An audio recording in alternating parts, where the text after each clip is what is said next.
Madame, Monsieur, bonjour, bienvenue. Dans ce journal, voici les titres.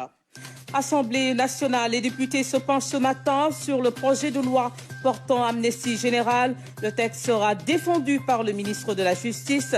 Cheikh Bamba Gueye sera en direct dans ce journal.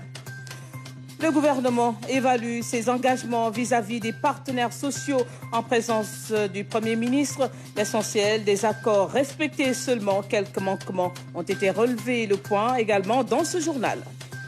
Elle s'active dans le commerce, la sécurité ou la défense des intérêts du peuple. Dans la série consacrée au mois de mars, nous sommes allés à la rencontre des vendeuses de produits alimentaires, agents de sécurité et élus du peuple. Différents parcours ont même objectif, la gestion de la cité. Bonjour et bienvenue à tous. Direction tout d'abord la place Soweto. L'Assemblée nationale examine ce matin le projet de loi portant amnistie générale sur les faits se rapportant aux manifestations politiques entre mars 2021 et janvier 2024. Cheikh Bamba Gueye, vous êtes en direct de l'Assemblée nationale. Bonjour, Cheikh Bamba. Dans un premier temps, est-ce qu'on peut retenir, est-ce que la séance a démarré sur place? Bonjour Anne-Marie Gomis, mesdames et messieurs, bonjour, bienvenue ici à l'Assemblée nationale. Vous l'avez dit, effectivement, pour répondre directement, les travaux ont commencé à peu près il y a 1 heure de temps sous la présidence de Amadou Mame Diop, président de l'Assemblée nationale. Et vous l'avez dit, donc le ministre garde des Sceaux, Mme Aïssata Tall Sall, ministre de la Justice, représente le gouvernement qui présente aujourd'hui et qui défend ce projet de loi d'amnistie générale. Elle est ici et les travaux ont démarré. Et pour les orateurs, il y a à peu près 75 orateurs, à peu près maximum 80 personnes qui se sont inscrites sur la liste. Vous comprenez l'enjeu et l'importance de ce projet de loi qui est soumis ce matin aux députés. C'est ce qui explique le nombre de députés qui s'est inscrit ce matin, presque 80 députés au total. Et alors, Anne-Marie Gomis, les travaux ont démarré et je rappelle que l'ensemble des groupes parlementaires sont là. La majorité, la coalition Benno Bokk Yakaar est présente, la coalition Yewwi Askan Wi avec son groupe parlementaire est présente, le groupe Liberté, Démocratie et Changement du Parti démocratique sénégalais est présent, mais également Taxawu Sénégal qui est également présent et les non-inscrits pour vous dire que beaucoup de députés sont présents ce matin. Les travaux ont démarré il y a quelques instants. Cheikh Bamba, est-ce que vous pouvez revenir sur l'importance et l'esprit de cette loi d'amnistie? Effectivement, c'est important de préciser ce projet de loi qui est soumis ce matin aux députés. Le président de la République, son Excellence, M. Macky Sall, comme il l'a rappelé à l'ouverture du dialogue national, il faut aller vers la réconciliation nationale. C'est une terminologie extrêmement chargée et qui renferme beaucoup de significations. Le pardon, c'est extrêmement important parce que, vous savez, depuis mars 2021 et février 2024, il y a une extrême judiciarisation de l'espace politique sénégalais. Et aujourd'hui, le président Macky Sall qui a initié ce 3e dialogue en moins de 2 ans a jugé qu'il est important d'aller vers le pardon. Et c'est ce que les députés ont compris aujourd'hui. Et pour vous dire que tous les faits qui se rapportent aux événements de mars 2021 et février 2024 sont inscrits dans ce projet de loi d'amnistie générale qui va amnistier ces faits. Mais pour vous rappeler que les personnes qui ont commis des délits qui ne sont pas dans ce cadre sont hors de portée. C'est seulement les manifestations politiques. En tout cas, et pour vous dire que les terminologies amnistie générale et réconciliation nationale ont une connotation harmonisée et uniformisante dans le seul but qu'ils renforcent la cohésion et l'unité nationale parce que nous sommes un pays avec, depuis 2014 avec le plan Sénégal émergent. Le Sénégal aujourd'hui a une vitrine. L'environnement des affaires est favorable aux investissements directs étrangers. Bien entendu, ça entre à droite ligne de ce projet de loi. Et pour en parler très rapidement, nous accueillons honorable député Moussa Diakhaté, c'est le président de la commission des lois. Je le disais tout à l'heure, la loi a un caractère impersonnel et général et également c'est tout à fait opportun de présenter ce projet de loi. Parfaitement, Bamba. Ce projet de loi est le 10e du genre. 9 lois d'amnistie ont été votées au Sénégal. Celui-ci, venant du président de la République, garant de la stabilité de ce pays, vient pour accompagner tout cet élan lancé et propulsé par le chef de l'État pour aller vers l'apaisement, vers la réconciliation, afin de réussir une élection apaisée et continuer à développer le Sénégal comme il l'a si bien commencé il y a de cela 12 ans. Cela conforte les efforts du chef de l'État aujourd'hui qui contribue à renforcer les acquis démocratiques depuis 2012, on peut dire. Parfaitement. Après avoir renforcé cette culture de dialogue, Voilà encore, après avoir renoncé à un autre mandat où il avait droit, après avoir partagé les responsabilités autour de dialogue, voilà encore une fois une autre étape que le président vient de franchir dans la réconciliation de ce Sénégal un et indivisible, dans cet effort de stabilité, mais surtout pour répondre à ce vœu de toute la classe politique de manière générale, aller vers des élections apaisées, mais surtout inclusives, comme pour dire que le chef de l'État a bien écouté sa population, ses acteurs politiques, les citoyens, pour laisser à ce Sénégal-là, un Sénégal qui l'a aidé à se développer, mais surtout un Sénégal, comme parlait comme Léopold Sédar Senghor, lisse, sans couture, parce que nous sommes un et indivisibles. Dernier mot, Président, avant de vous laisser retourner vers les travaux. Espérant que les députés sauront comprendre l'enjeu et les inviter à aller au-delà des positions politico-politiciennes pour conjuguer le pardon, inviter les Sénégalais au pardon en ce mois de pardon carême à quelques jours du Ramadan. Merci beaucoup, honorable. Et c'est bien dit, nous sommes dans le mode carême et bien entendu, sous peu de temps, on va entamer le Ramadan musulman. Anne-Marie, pour vous dire et vous rappeler donc que l'esprit et la lettre de cette loi, bien entendu, c'est que le Sénégal est sur une trajectoire économique extrêmement dynamique et importante. Donc, il faut consolider tous ces efforts. Et bien entendu, le chef de l'État, comme l'ont dit les députés, le président de la Commission des lois, a bien fait de présenter ce projet de loi. On se garde en repérage le temps que les travaux continuent. Merci Anne-Marie. Merci à vous également, cher Pambagé, en direct de l'Assemblée nationale qui examine ce matin le projet de loi portant amnistie générale sur les faits se rapportant aux manifestations politiques entre mars 2021 et janvier 2024.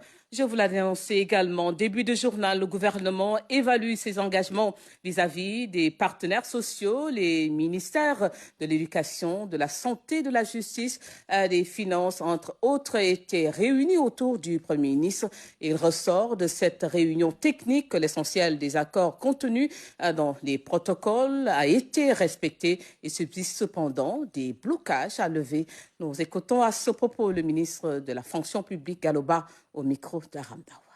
Donc on a passé en revue tous les engagements et globalement, le gouvernement est très confortable parce qu'il a respecté l'essentiel des accords qui étaient contenus dans les différents protocoles d'accord.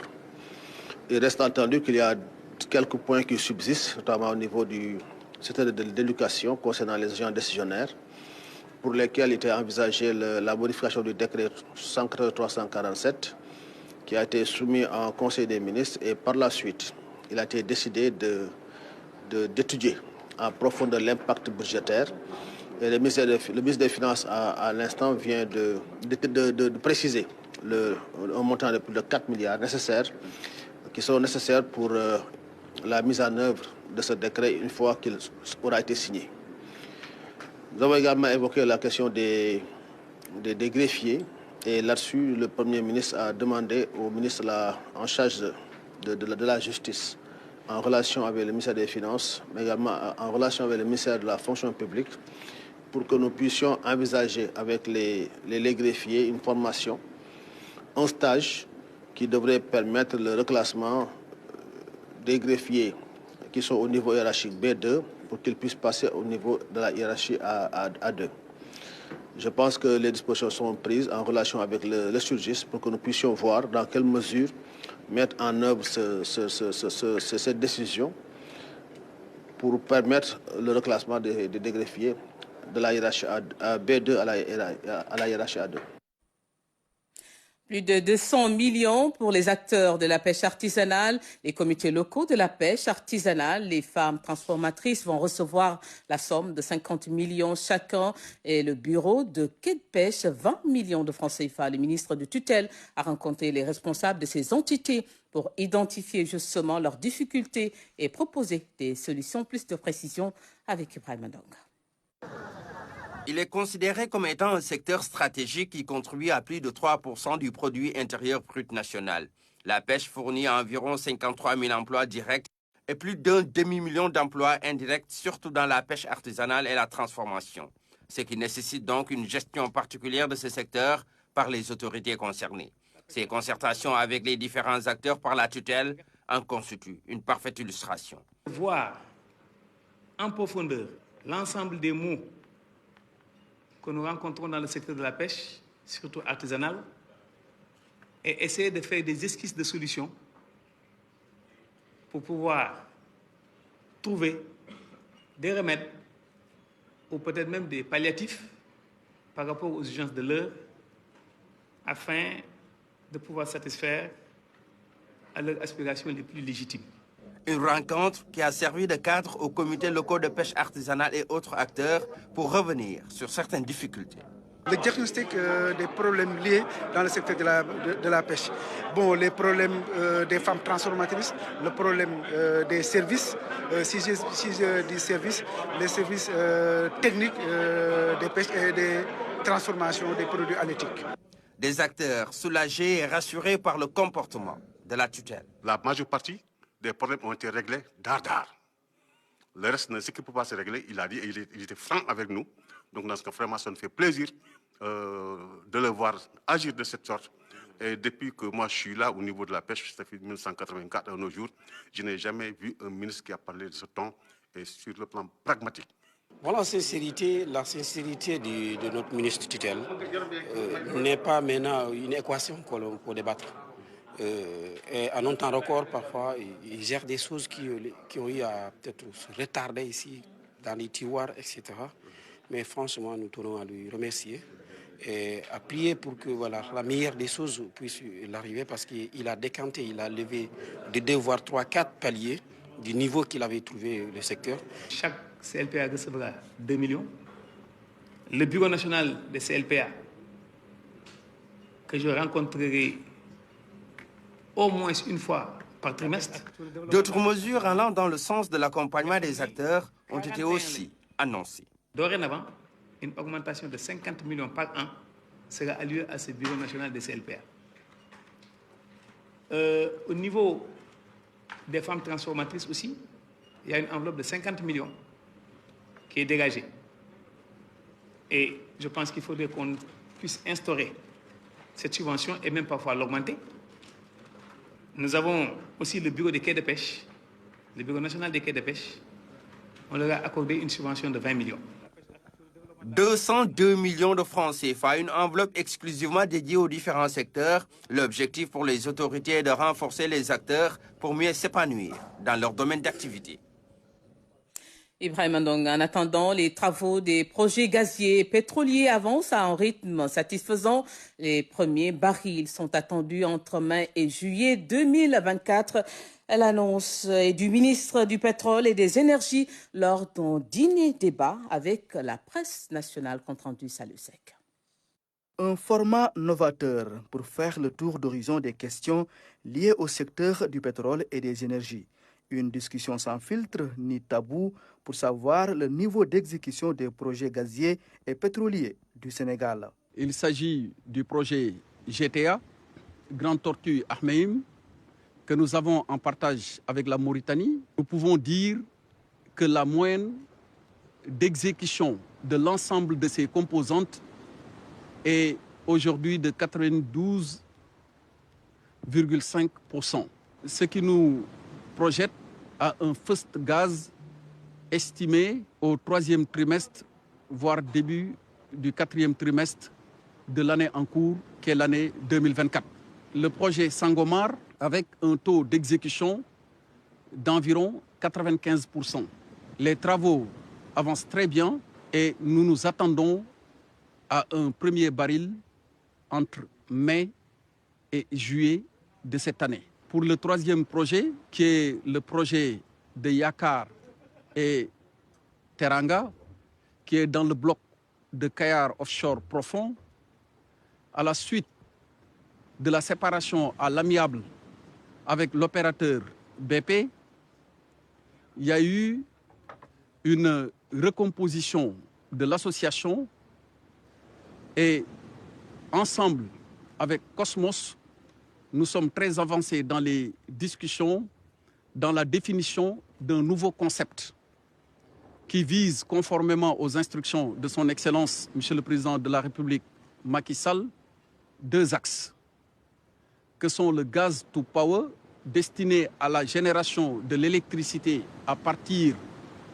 de ces 2 champs, mais aussi le gaz to industry avec la construction et le développement d'unités industrielles, mais aussi d'une véritable cité de l'énergie. Les impacts socio-économiques de ces projets, le contenu local sont aussi abordés.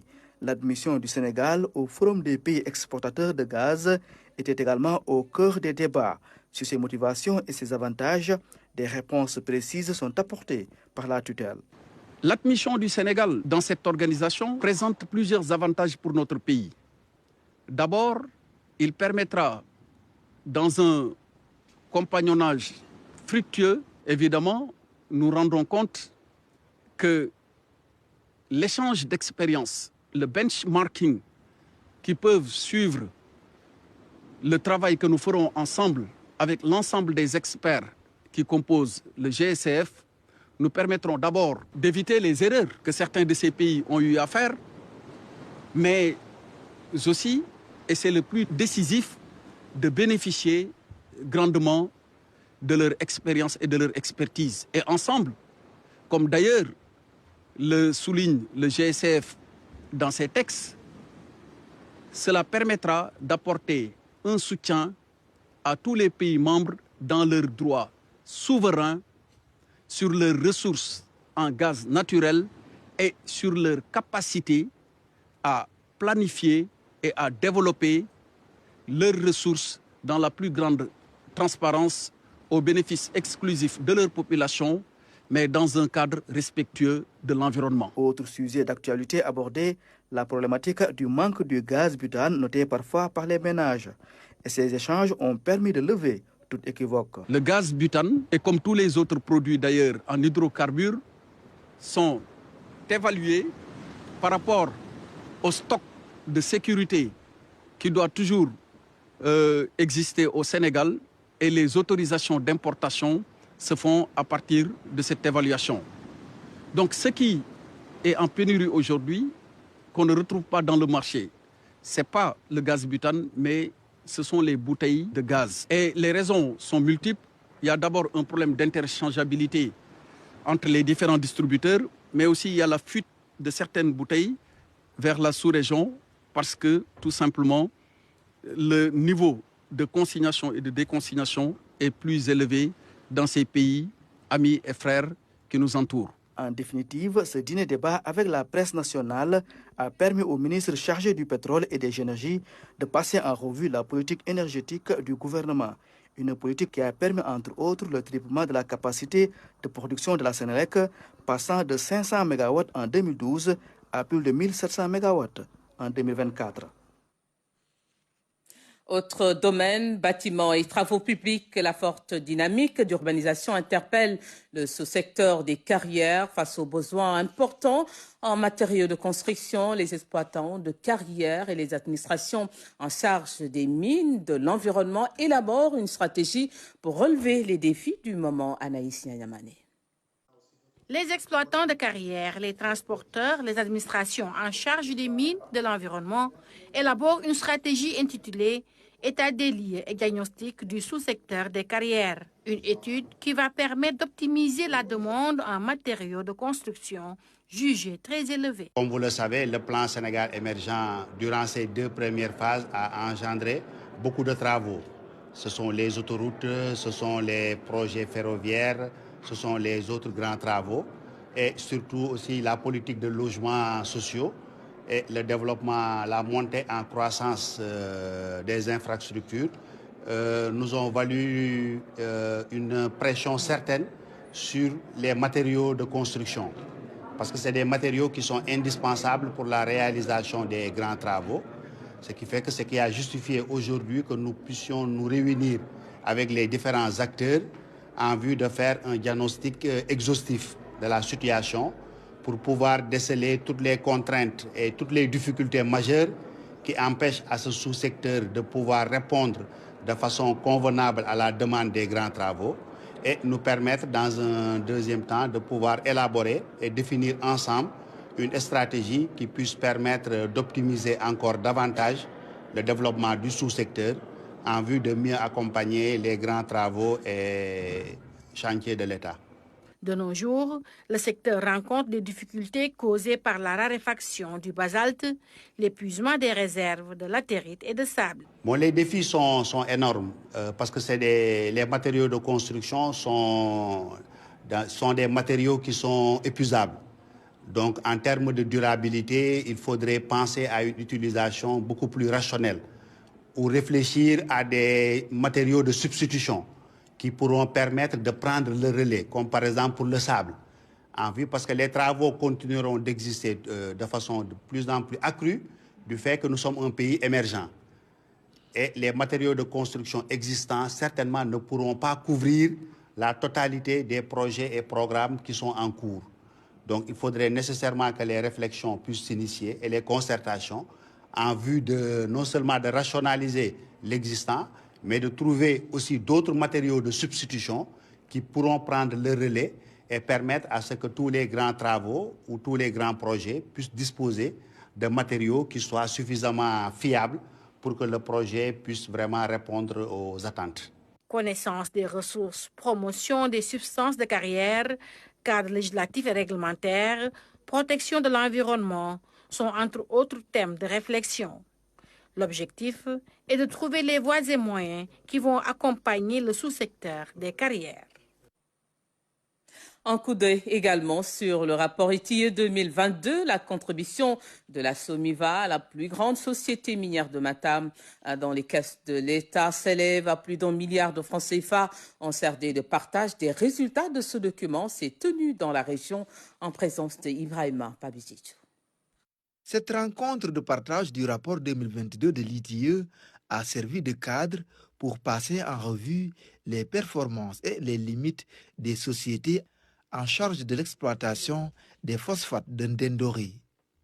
La contribution de la SOMIVA dans le trésor public a été notoire. 2022 a été une année où 275 milliards a été collecté au Sénégal au titre du secteur extractif avec un périmètre de 29 entreprises. Et aujourd'hui, la région de Matam, c'est l'entreprise SOMIVA qui représente 98% des recettes qui ont été générées dans la région. La SOMIVA a contribué à hauteur de 1 milliard 946 millions aux recettes de l'État. Et donc, nous avons tenu ce CRD pour restituer les chiffres de Matam en termes de contenu local, de recettes, de dépenses sociales. L'occasion a été aussi saisie par les relais pour exposer les préoccupations des communautés, parmi celles-ci les retombées de la mine chez les populations, mais aussi la lancinante question des indemnisations. Il ressort de ces préoccupations un problème ou un déficit de communication entre la SOMIVA et les communautés riveraines en fait de la mine. Ce déficit de communication, quelquefois, génère même certains aspects en fait de conflit. Voilà pourquoi on a beaucoup insisté sur la communication.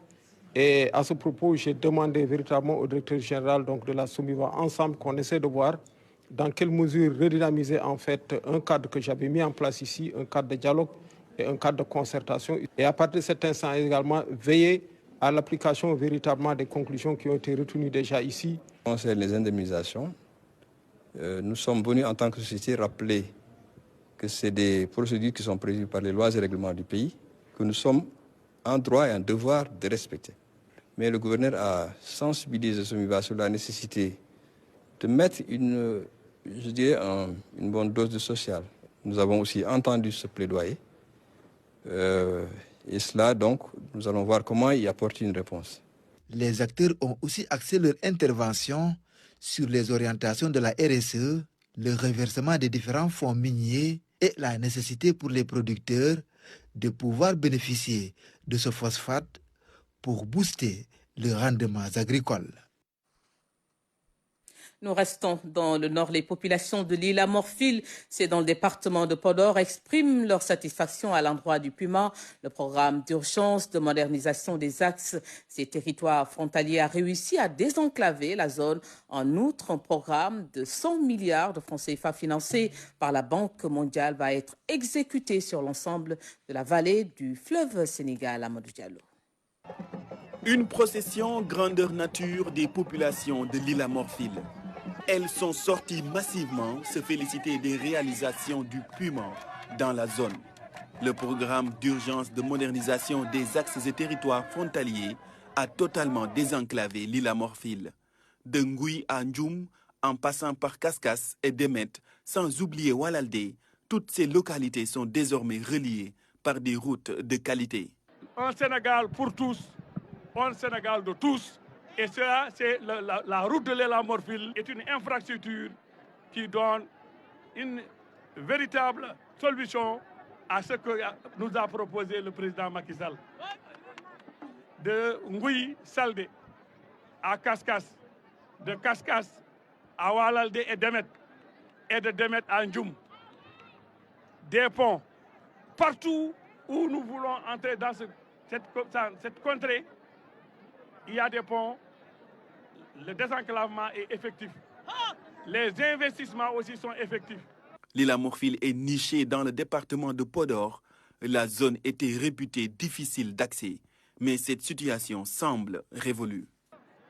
Qui l'eût cru il y a quelques années, personne n'aurait pu rêver, n'aurait pu penser qu'aujourd'hui, nous pouvons nous retrouver dans cette zone si reculée, dans cette zone bordée par plusieurs cours d'eau, qu'on puisse circuler librement, qu'on puisse en tout cas aller vers maintenant l'exploitation des ressources hydro-halieutiques, en tout cas au niveau du département hydro-agricole. Je suis en mesure de dire aujourd'hui que grâce au PUMA, grâce à la Banque mondiale, c'est un programme de 100 milliards de francs CFA qui sont entre les mains du PUMA et qui doivent être réalisés dans les prochaines années et qui concernent uniquement la vallée du fleuve Sénégal. Cœur historique du Fouta, l'île à Morphil est la plus grande du Sénégal avec 1250 km². Avec ce désenclavement, l'île à Morphil peut dorénavant bien profiter de ses énormes richesses agricoles, mais aussi de ses potentialités touristiques. Le Puma au grand bonheur des populations du Nord. Tout de suite, l'actualité des régions.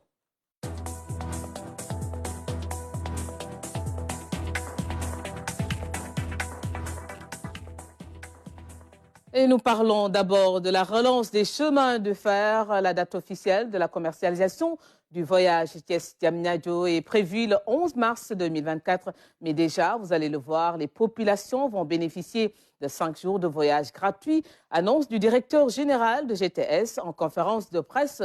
Omar Amadou Sow assure que toutes les dispositions sont prises pour un voyage agréable entre l'axe Thiès-Dakar. Fatima Tabanelba. Une bonne nouvelle pour les voyageurs en train. Les voyages seront gratuits à partir de ce mercredi 6 jusqu'au dimanche 10 mars 2024. Le train est de nouveau sur les rails avec des mesures pratiques prises par les grands trains du Sénégal.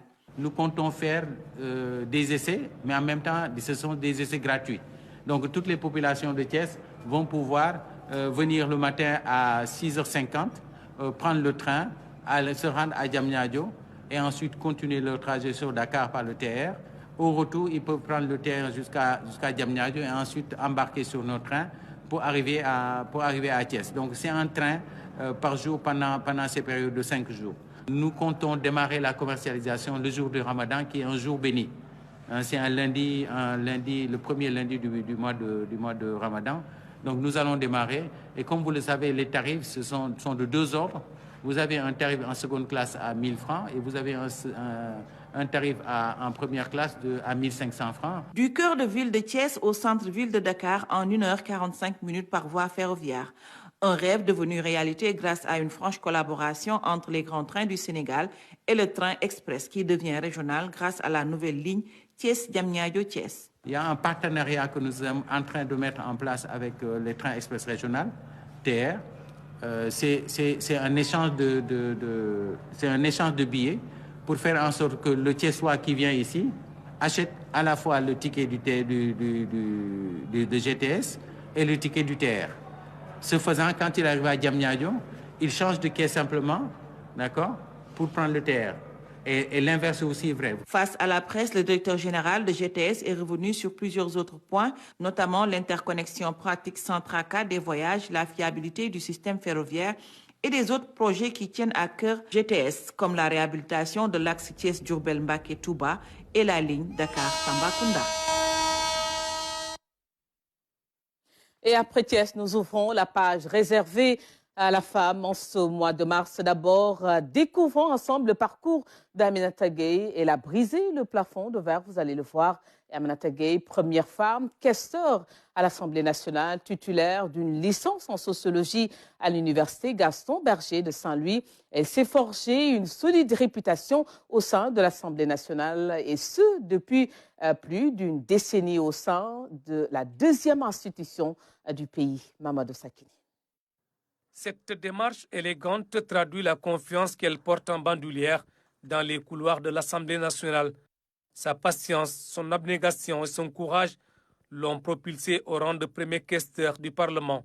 12 ans au service du peuple, cette enfant de Saint-Louis est plus que jamais consciente du poids de la responsabilité qui repose sur ses épaules.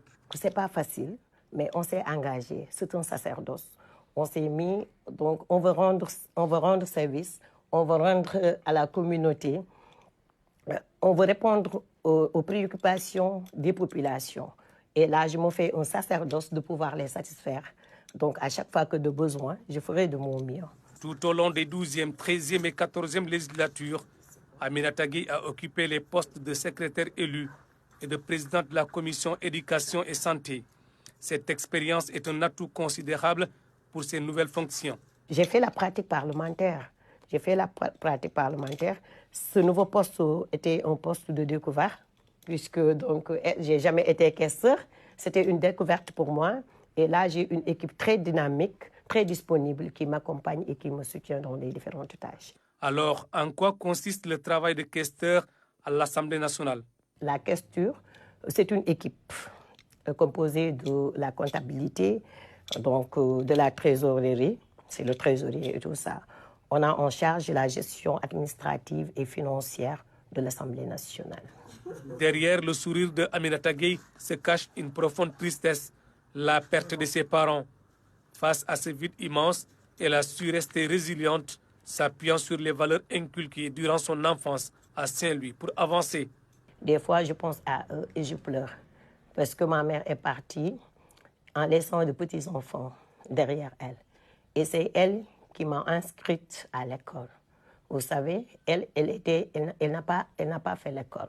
Le fait de grandir dans une grande famille, il y a d'abord donc l'esprit de partage. Quand on parle de famille, il y a l'esprit de partage. Il y a aussi l'aspect respect, parce que les petits doivent respecter les grands. Il y a l'intégration, la socialisation, ce qu'on appelle la socialisation, de pouvoir s'intégrer, de pouvoir échanger, dialoguer et communiquer. Et ça m'a beaucoup facilité mon approche en politique. Fortifiée par les vicissitudes de la vie, Aminata Gueye s'est forgé une réputation au sein de l'Assemblée nationale. Aminata est d'un calme olympien. C'est une travailleuse et c'est une femme très dévouée. C'est une femme également très sociale. Et elle est leader dans son terroir. Elle a marqué les législatures, à savoir la 12e, la 13e et la 14e, par ses interventions pertinentes. Son éducation, sa constance, son amour envers son prochain. Une grande dame, une dame très dévouée, très constante, une belle personne, comme on dit. En dehors de ses activités parlementaires, le premier questeur nourrit une passion pour le sport. J'ai fait le basketball, j'ai fait aussi le handball, mais donc, comme j'ai plus... Au lycée Ahmed Fall, oui, de la 6e jusqu'à la 1re. J'ai fait le basketball. J'adore le basket, moi. C'est mon sport préféré. J'adore la marche aussi. Elle rêvait de hautes fonctions à l'image de son idole Ndioro Ndiaye, ancien ministre de l'Éducation. Un rêve devenu réalité. Première femme questeur, Aminata Gueye envisage désormais la possibilité de viser encore plus haut avec un regard déterminé vers le perchoir. À côté d'elle, une autre force, le respect. Femme au foyer, Badianogo et agent d'assistance à la sécurité de proximité, Absa Samb remplit pleinement les critères d'une femme engagée et elle est très appréciée dans son Pikine natal, tout comme dans son lieu de travail grâce à sa disponibilité, suivant son portrait avec Damsila. Modèle achevé d'une femme battante, Absa Samb, plus connue sous le nom de Badiane Absa, est une citoyenne engagée au service de son peuple, agent d'assistance à la sécurité de proximité et en même temps Badianogo au quartier Gazelle de Pikine. Malgré tout, elle parvient à gérer cette double casquette avec brio. C'est un choix personnel, mais d'abord, il faut avoir l'amour et la passion d'aider son prochain, de s'investir dans le social. Mon souhait est d'assister toute personne qui est dans le besoin. Je suis très sensible aux demandes sociales des populations.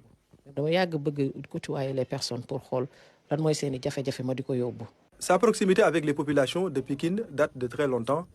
Avant de devenir Badianogo, Absa était déjà connue dans la vie communautaire. Elle est aussi très engagée dans les associations sportives, culturelles et politiques. Ses proches la décrivent comme une régulatrice sociale, disponible et véridique. Trop même parce que elle est logique dans ces choses. Et puis elle est directe. Donc elle te dit ce qu'elle pense. Et puis elle le dit comme elle le pense. C'est une bonne travailleuse. Elle est battante comme tout. Et puis je l'aime bien parce que je peux dire qu'elle est dans beaucoup de choses en même temps. Et puis tout ce qui fait avancer le quartier, elle est dedans. Donc nous ne demandons pas plus. Nous demandons des gens comme elle, que ce soit hommes, que ce soit femmes. Donc vraiment, nous réitérons nos remerciements par rapport à elle. Et elle est formidable, elle est superbe.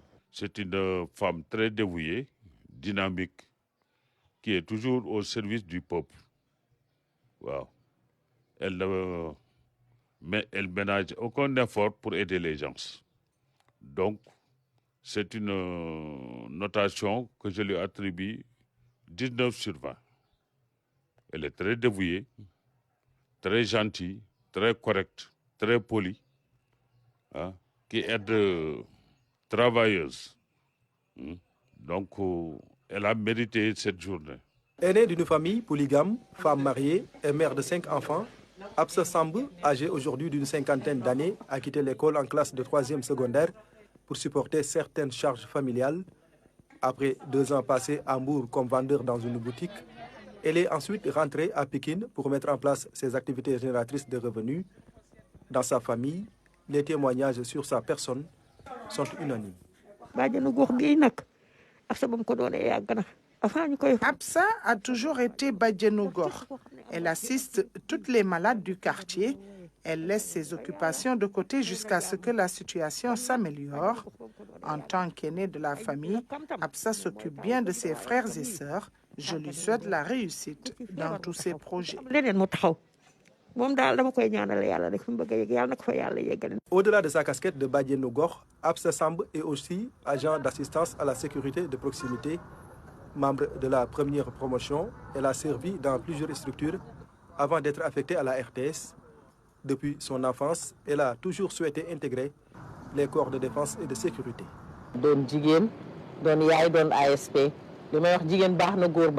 Être femme, mère de famille et agent ASP, c'est pas facile. Mais nous invitons les femmes à s'engager dans ce corps de métier, bien vrai qu'elles commencent à l'intégrer. Il faut noter que les charges sociales sont énormes. Donc nous femmes, nous sommes obligées de supporter certaines dépenses de la famille. Certes, s'occuper de ses enfants, de son mari et des tâches ménagères, tout en étant ASP, c'est pas du tout facile.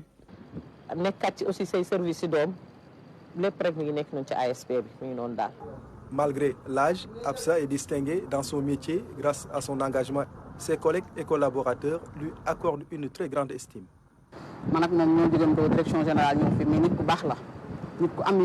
Nous avons quitté ensemble la direction générale pour venir travailler ici à la RTS.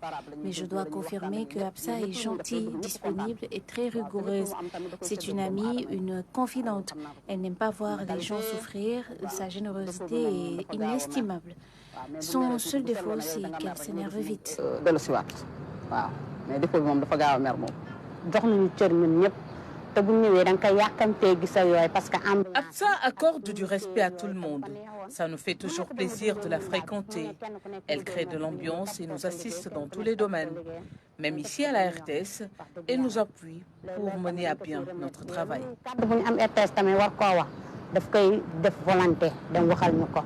Accomplir ses devoirs de femme au foyer, de Badiane Gox et d'agent d'assistance à la sécurité de proximité, des tâches difficiles à gérer en même temps, mais avec sa détermination en bandoulière, Absa Samb parvient à manager convenablement cette triple casquette. Respect à Absa Samb, respect également à toutes ces femmes qui se lèvent à chaque jour avant l'aube pour acheter de la marchandise pour ensuite les revendre au marché champ de course. Les femmes s'illustrent justement dans différents types d'activités pour avoir de quoi subvenir à leurs besoins. Dame Silla est allée à leur rencontre. Chaque jour, elle se réveille vers 3h, 4h du matin pour acheter des légumes et autres produits alimentaires dans les marchés comme Thiaroye, Castor ou même dans les zones des Niayes, pour ensuite les revendre ici au marché champ de course. Elles parcourent quotidiennement des dizaines de kilomètres pour gagner honnêtement leur vie afin de subvenir à leurs besoins et ceux de leur famille.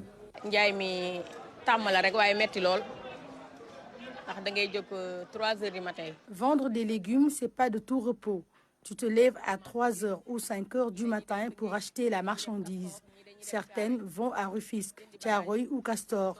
Après, elles viennent les vendre ici au marché champ de course. Elles restent jusqu'à 15h, 16h, voire même 18h.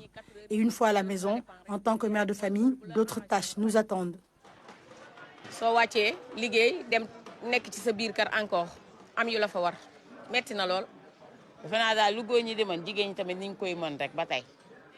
Les femmes se débrouillent aussi bien que les hommes. Nous faisons le maximum pour épauler nos maris dans les charges familiales. Vraiment, les femmes sont des battantes.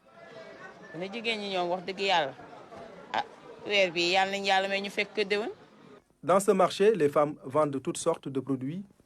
Au-delà des légumes, elles gèrent également des boutiques d'alimentation générale. Certes, le marché n'est pas très bien fréquenté, mais elles parviennent tout de même à faire des bénéfices. Je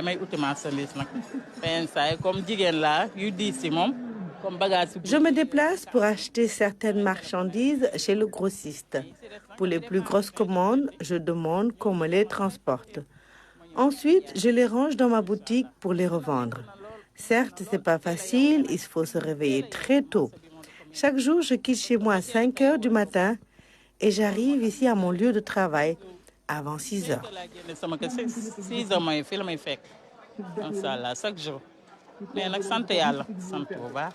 Dans ce marché de recasement, les femmes sont également dans la vente des poissons. Cette dame septuagénaire quitte Yoff tous les jours pour venir vendre des produits halieutiques. Je quitte Yoff pour venir ici. Mes enfants et petits-fils vont en mer. Certes, il est temps que je reste à la maison, mais le médecin me demande quand même de faire des activités car j'ai des douleurs dans les jambes. Il faut reconnaître également que ça me permet de gagner de l'argent pour aider la famille car la vie est trop chère.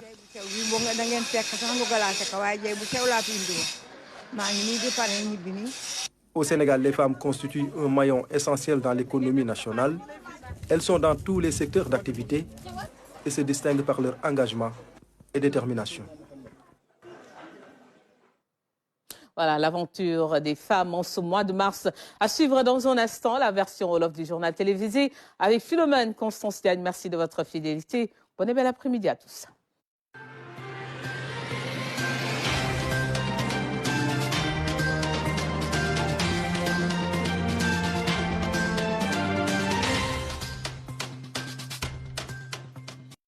Honneur au drapeau national.